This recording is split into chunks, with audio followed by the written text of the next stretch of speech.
Hello, and thank you for coming here today. I appreciate you taking the time to come visit us here.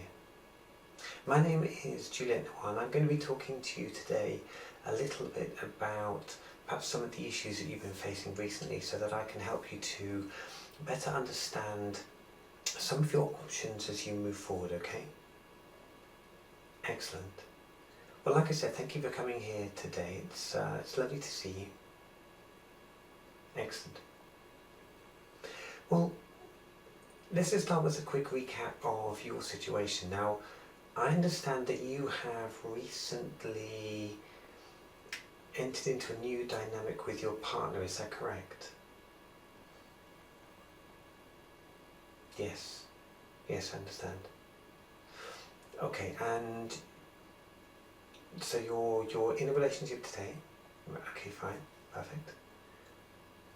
And just to get our background set up, has your partner ever known about the sort of trans side of your personality, or is that something that is still a secret between the two of you?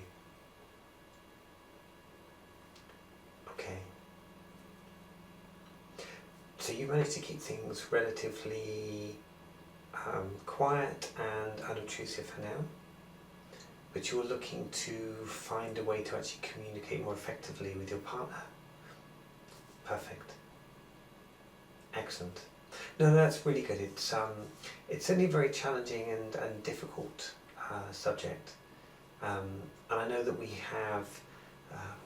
worked with various different people in various different situations. I have some experience with this myself, so I can certainly provide you with at least a little bit of guidance and advice on some of the ways that you can deal with some of these situations. Okay. Well, good. Let's just start with a few basic questions about you so that I can get a bit of an understanding about where you are within your relationship, okay? Excellent. So, how long, actually before we start on time,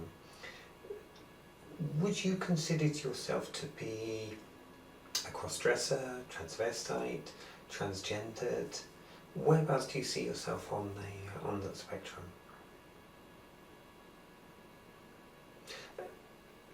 Look, some uncertainty is very, very common. There are terminology is sometimes confusing and people are not entirely convinced about how they should be describing themselves. Let me put it to you another way. If you're,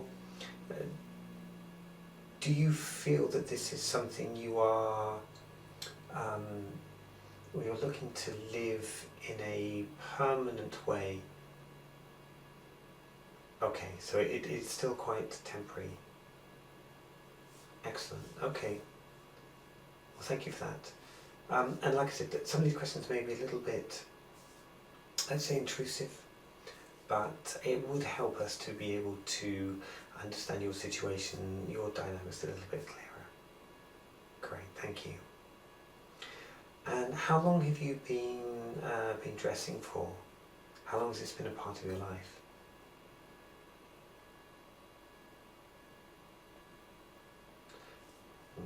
Okay, fairly typical. And did you start when you were relatively young?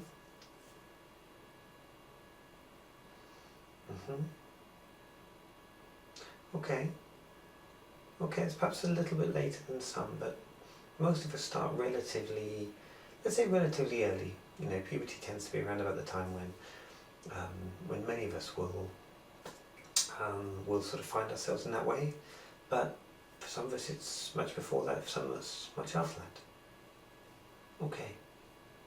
And from a slightly different perspective, is this something that you have been open about with members of your family, for example, or is this something that's very much secretive or specific to you today? Okay. So literally no one knows at all?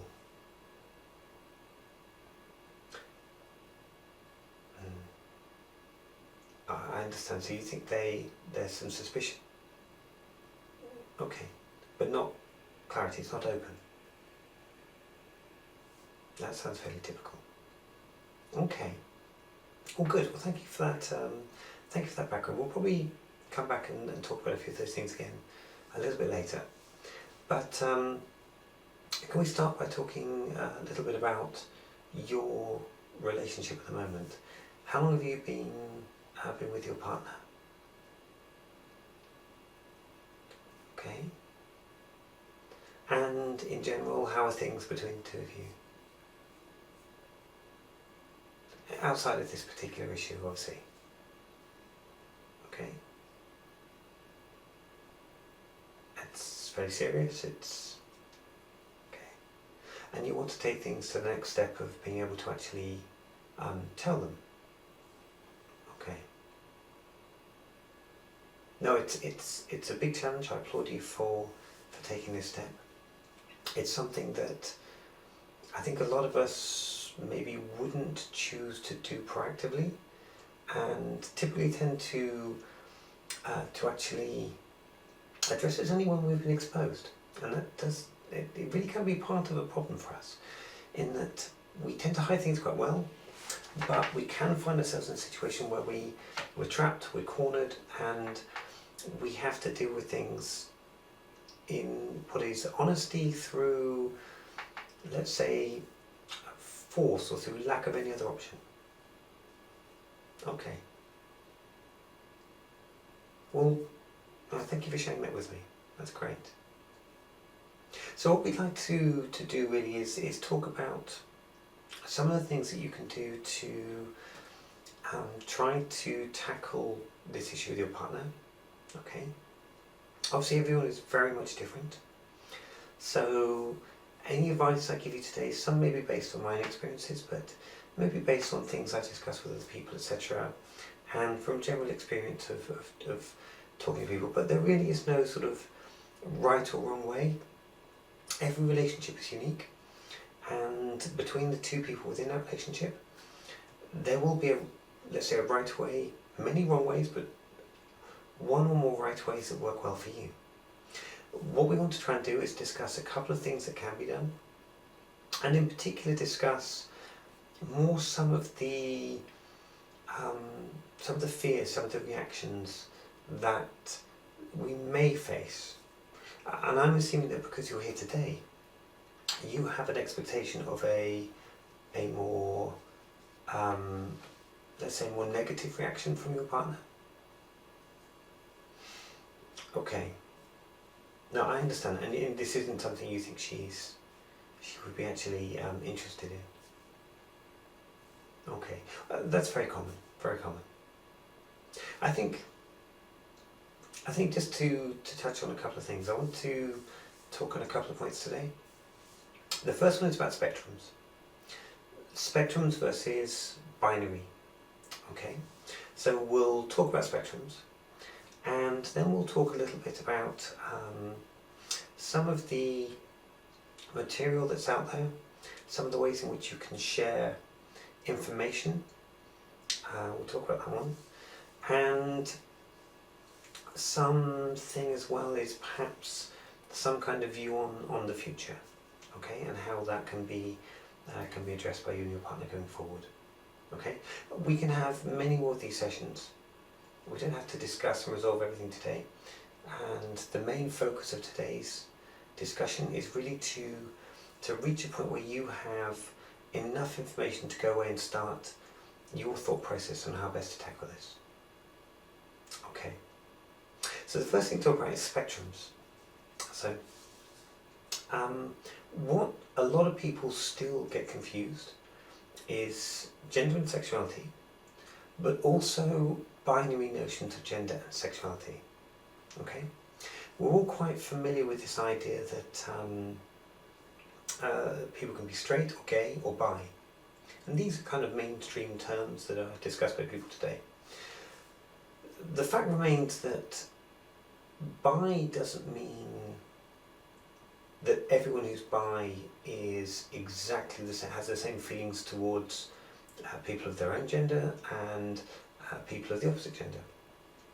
And by no means is sexuality limited to just these areas. I mean, you only have to look at, let's say, certain ways in which people express themselves sexually to know that sexuality is a very, very complicated thing, and affects people in very different ways. But we want to try and start by addressing this idea that people exist on a spectrum. Okay, this is quite important for everyone in our community, and really for being able to promote healthy dialogue with other people. Traditionally, as we're very much aware today, we tend to express things from a gender perspective as either male or female. And we have this structure. It's pervasive throughout our society. You see it in a lot of toilets. You see it in children's toys, children's aisles in supermarkets and toy stores, where you have very girly pink things, as you'll know, very boy sporty cars, more let's say muscly violent toys, etc. On the other side for boys. And this is something that we tend to ingrain into our children, and it's very difficult for people to, particularly people who don't find themselves living outside of those gender identities, it's very difficult for people to acknowledge that there's more than just what they tend to see on a daily basis. So what we need to start discussing is introducing the idea of gender as a spectrum. Okay? Now, I exist in possibly in two different places on one gender spectrum. So if you take a spectrum, think of it like the colour spectrum from red to violet.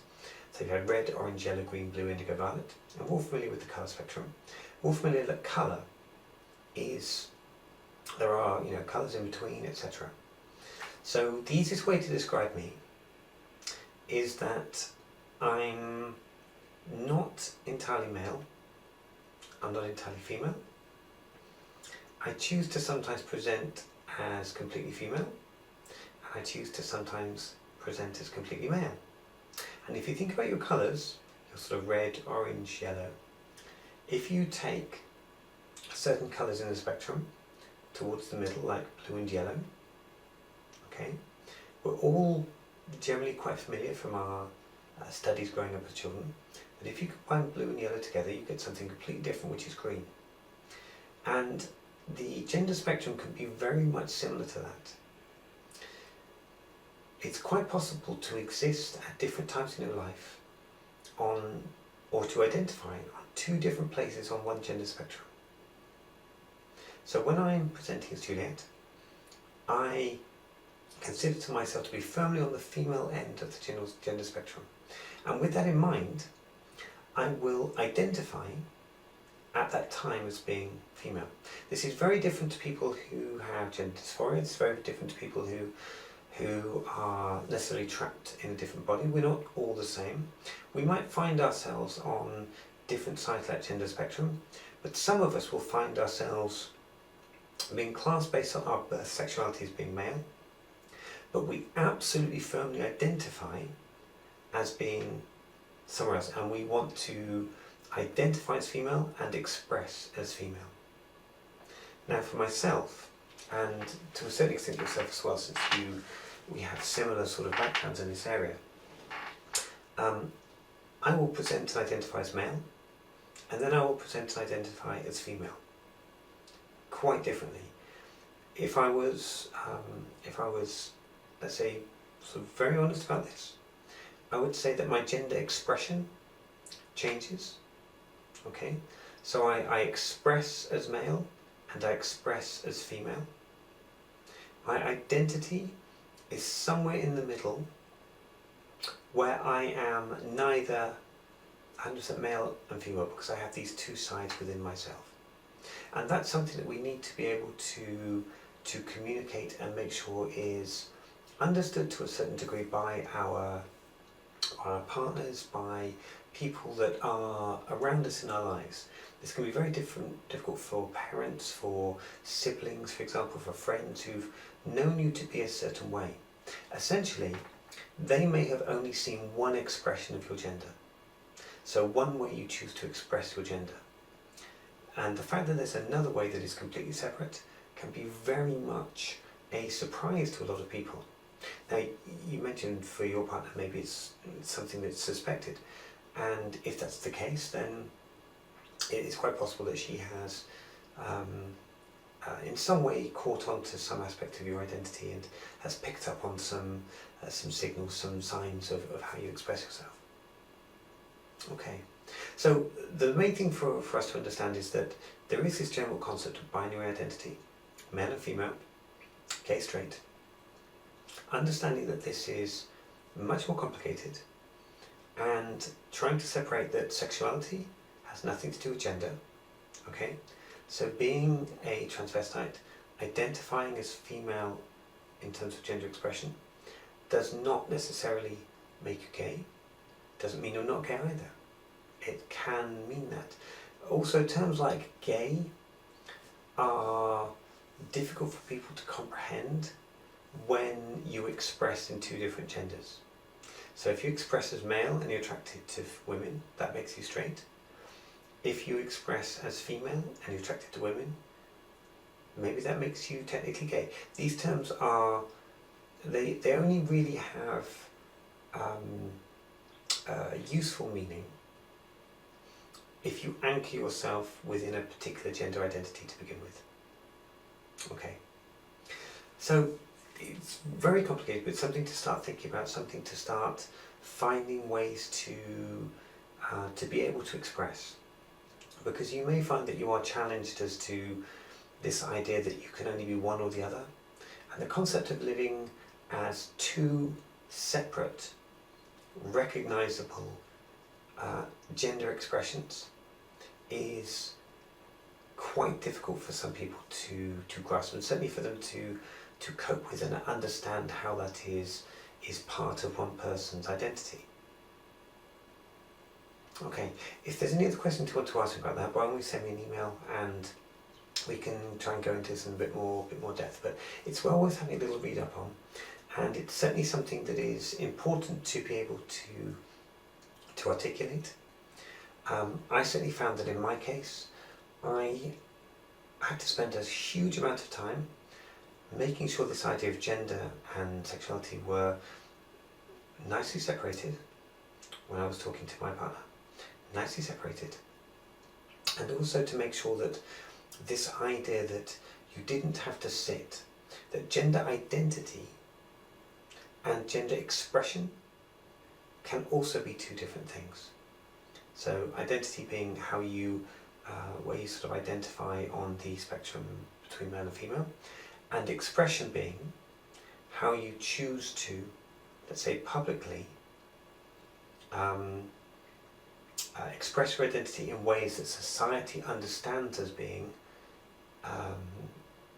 associated to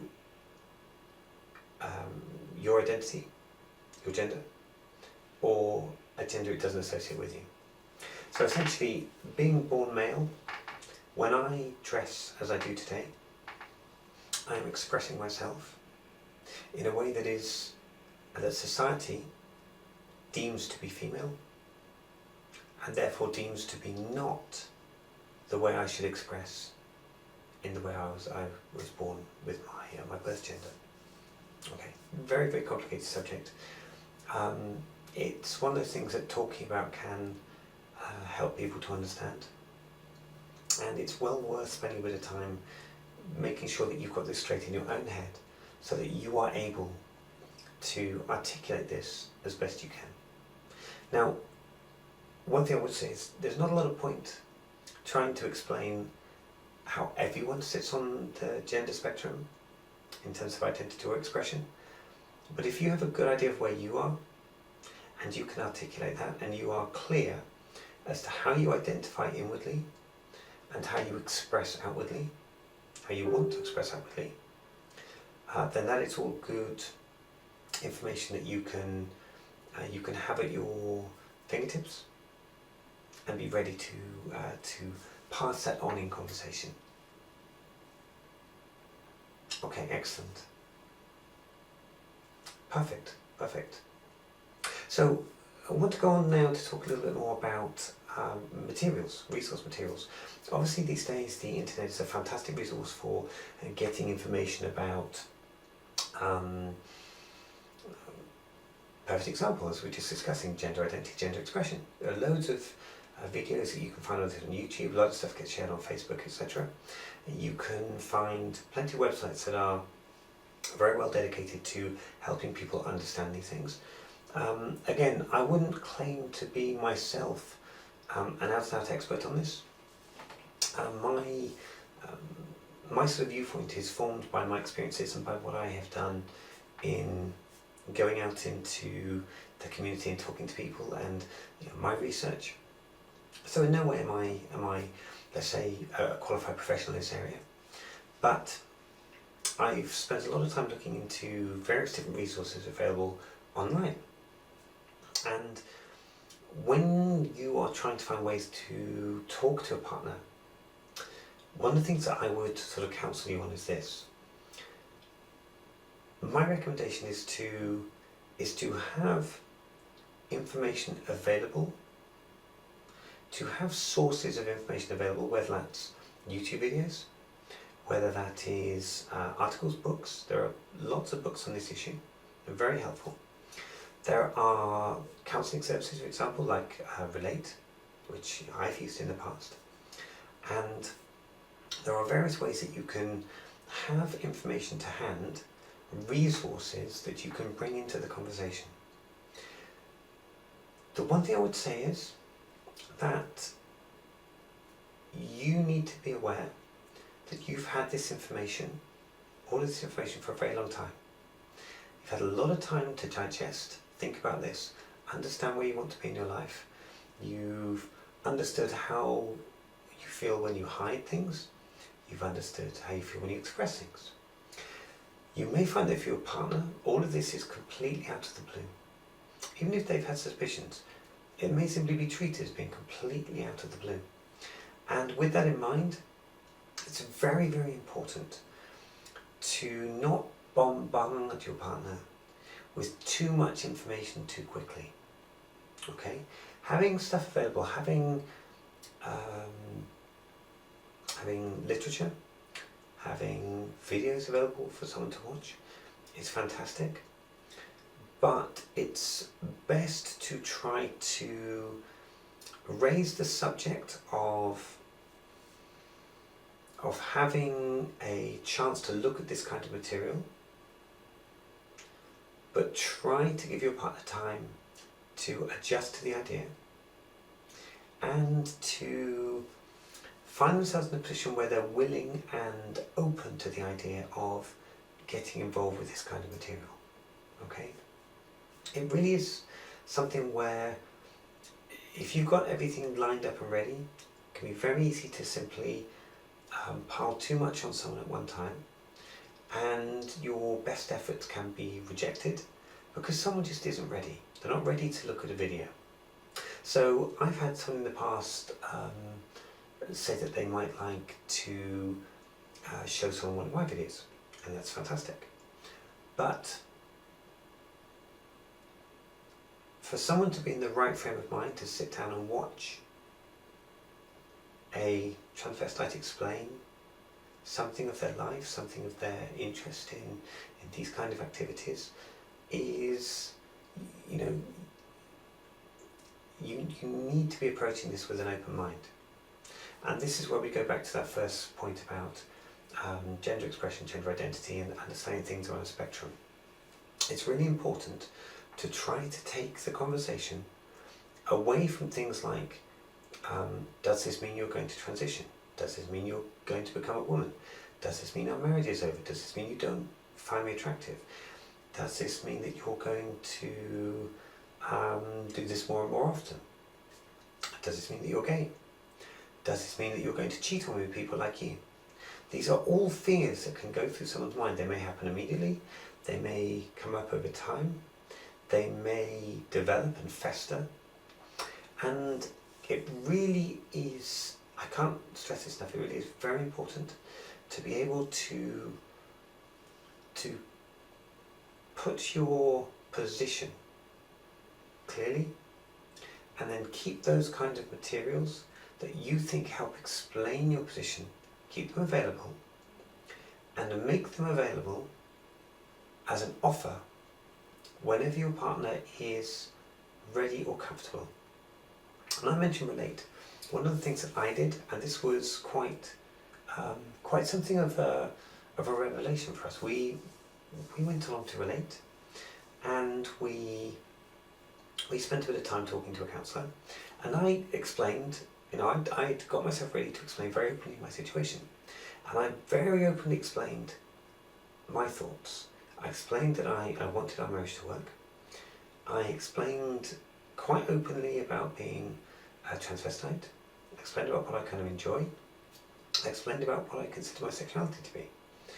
And what was interesting for our dynamic was that the relate counsellor's reaction was very much one of, okay,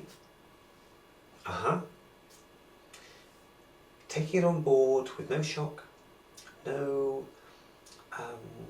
problematic expressions, and for my partner to see that kind of, let's say, calm acceptance of fact was really quite an eye-opener. We found that one session was as much as we really needed from that time, because what it gave us was an opportunity to sit in front of a stranger, or a stranger who, let's face it, is probably more qualified because they understand more about generally what's out there in the world. They hear so many people's problems. For me to express how I was feeling, what my identity was, what my forms of expression were, this, for my partner to see that accepted, acknowledged, and simply parked as a point of reference was really fascinating. And it helped massively, because it took us beyond the place of this is seedy, this is something that should be behind closed doors, to talking to a stranger, talking to a third party, and having them react in a way that was open, calm, dignified, and reinforced my belief that the average person is generally open to living amongst people like myself. And for my wife to see that was really, really important. So that isn't something that you can force someone to experience. You can't set up that kind of experience, and not everyone will react in the same way. That's why I say all relationships are unique, all partners are unique, and you can't find too many similarities between every couple that you meet. But I thought that was really quite critical to the way that we were talking, and it really helped us to put to bed some of the general concerns that my partner had about how we would be perceived. And that's certainly true, like I said, from the perspective of other materials as well. So you may find that sharing articles, sharing websites, sharing blogs, sharing communications with friends, going out to dinner with other trans friends, having your partner meet people who can, in your mind, articulate the positive sides of what it is that we do. These can all be valuable materials, but not something to push on someone or to force on someone, as it's rarely welcomed in that sort of context. Okay. Perfect. Well, I hope that was helpful as well. What I will do is like I said, I would recommend various resources. Counselling services, always good to have that available.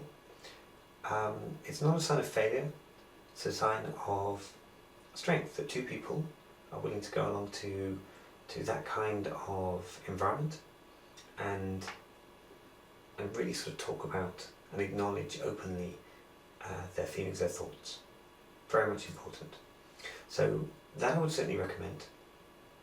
By all means, look at YouTube videos, try and find people in our community who feel express and are able to present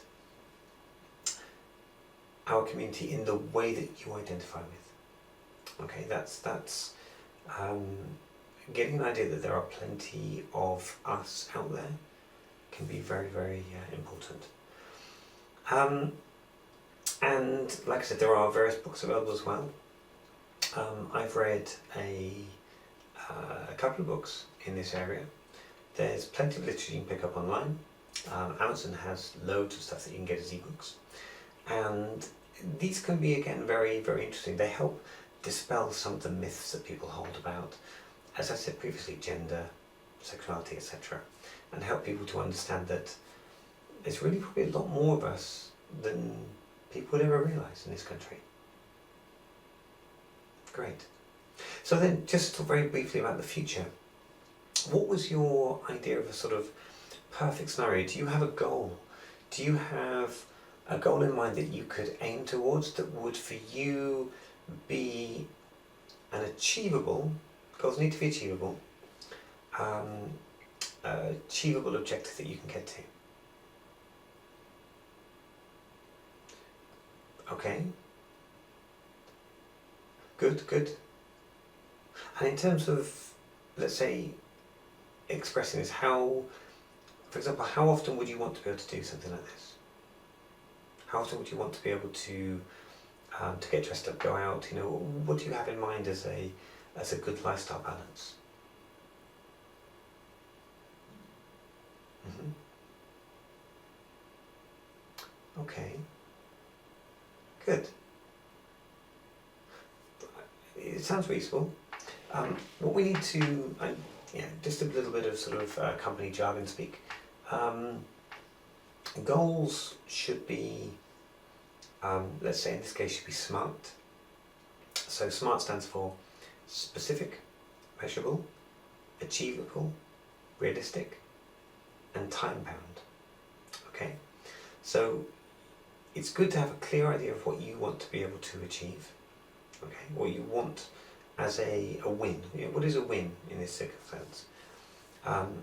Measurable, you know, understanding how well you are progressing towards that.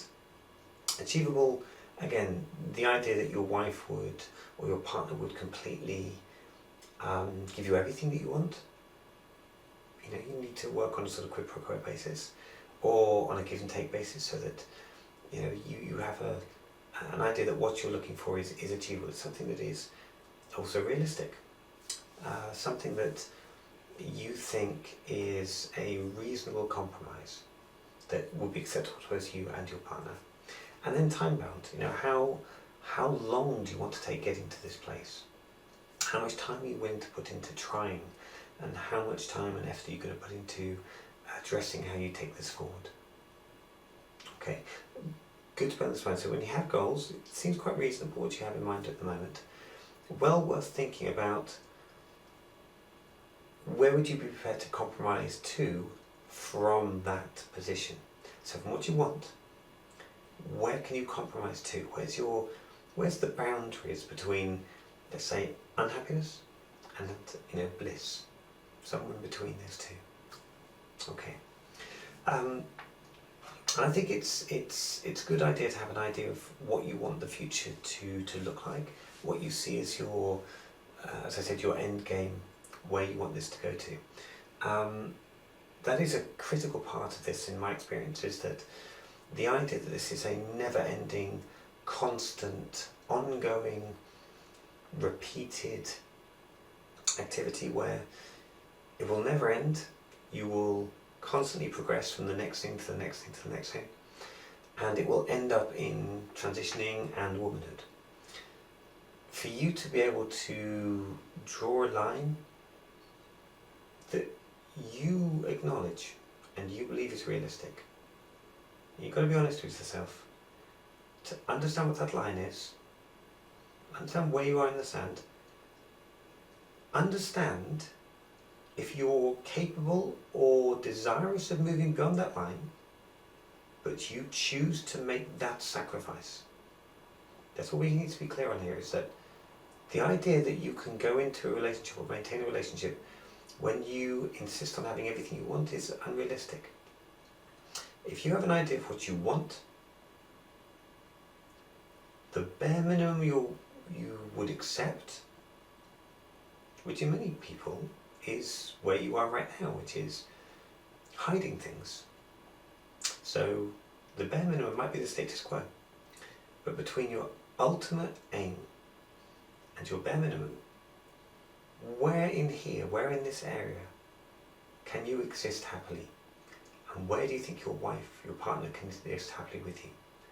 That is the key thing to try and identify. Also be open to change. Bear in mind that right now this is a one-way conversation. This is a conversation you're having with yourself.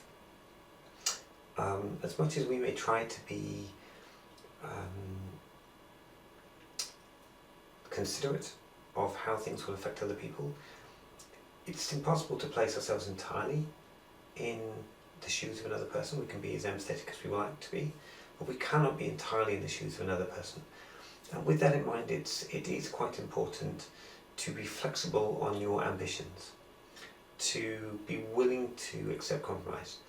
Also be willing to earn back trust. Trust is something that can be lost very quickly, and for those of us that come out or are discovered, trust is almost entirely eradicated, and can be eradicated very early on, simply because we haven't been honest. And that's something we need to acknowledge. We haven't been honest. We haven't told someone who we really are, and this is tricky. Most of us don't expose everything about ourselves to our partners when we first meet them. This is a human trait, but this is something that is so big that we need to acknowledge that. It needs time for that to develop, and time for our partners to digest, consume the information we give them, and come back with their idea. And just to be clear, I've been from every spectrum of this must stop to where we are today.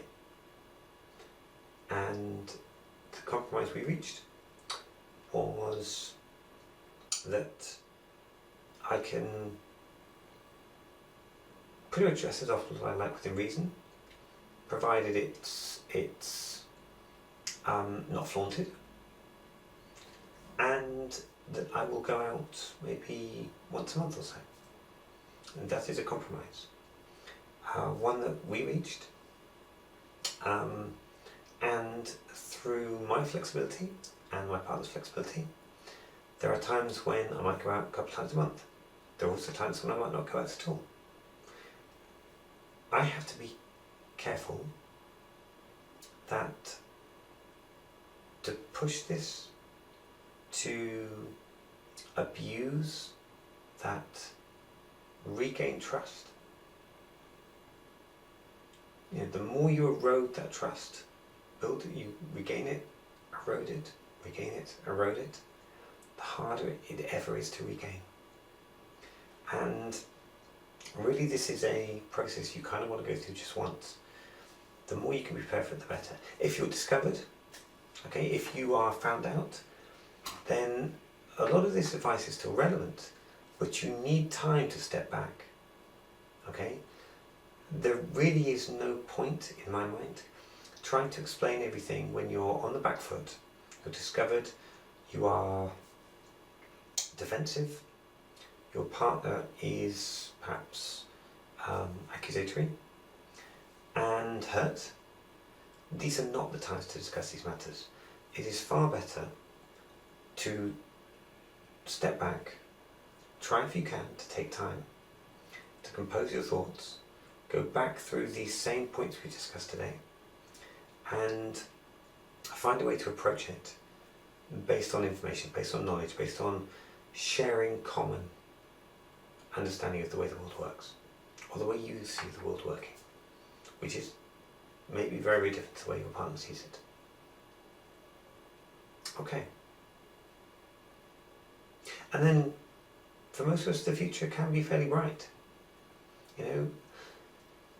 There is a risk involved in this. Most of us don't like exposing ourselves to risk. This may not work. This may not have the effect that you want. But if you're committed to this path, the path of openness and honesty is absolutely the right way to progress. The right way to start as soon as you possibly can. The famous saying, the best time to plant a tree was 50 years ago. The second best time is right now. So the best time to have been honest would have been the day you met your partner. Failing that, the second best time is now. Okay? And this is an opportunity for you to try and prepare this, to be able to make sure you can at least express yourself clearly, and not, as so many of us have had to do, in a defensive posture, and when you find yourself or feel yourself to be trapped or in some way backed into a corner. Excellent. Well, I hope this was helpful to you. We need to finish up here for today. If you want to contact me again and go through any information with myself, then you're more than welcome to book another session. Obviously you can ring the number as per last time, and you can get these booked in when we have a slot available. Okay. Otherwise, if there are any specific questions on the topics we've discussed today, you can contact me on my email address, which is juliettesnoir@gmail.com. Okay, and I'll make sure you've got that email address when you leave. Excellent. Are there any questions before we finish up? We've just got a few minutes very quickly. Okay. Well, great. I'm glad this was useful. Well, I certainly hope it was useful. I'm certainly glad you came in today. It's not an easy step to take. It's something that we all have to, I guess, deal with at some time in our lives, if we want to be in some way open about what we're doing. Excellent. Well, again, thank you so much for taking the time to come in today. I really applaud you for taking this step. It's absolutely the right thing to do. If you're in the position where you feel you're ready to take this on, and you're ready to deal with this in the best way possible for you and your partner today. Excellent. Well, thank you for coming in today. I look forward to talking to you again soon. And if there's anything we can do to help you in future, please don't hesitate to let us know. Thank you very much, and goodbye.